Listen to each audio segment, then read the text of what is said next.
டெஸ்ட்டுக்காக இந்த காயை விட்டுட்டோம். ஸோ வந்து அப்போ இதை வந்து நம்ம வந்து ஹார்வெஸ்ட் பண்ணிடணும். இது இதுக்கு மேலெல்லாம் பெருசாகாது. ஒன்று கத்தரி எடுத்துகிட்டு வரேன்.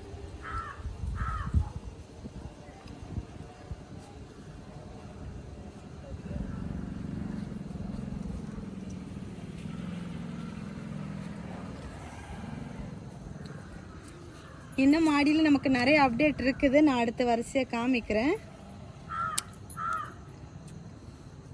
இது ஏன்னு தெரில, சின்னதுலே வந்து அந்த பாட் சைஸ்னாலையா என்னென்னலாம் தெரியல. இது அந்த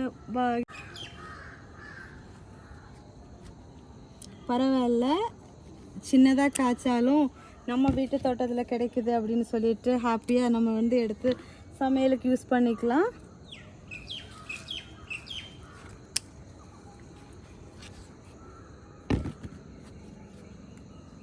அவ்வளோதான். இது இன்னும் நல்லா இன்னும் பழுக்கணும். பழுத்தாதான் நமக்கு வந்து விதைக்கு எடுக்கலாம்.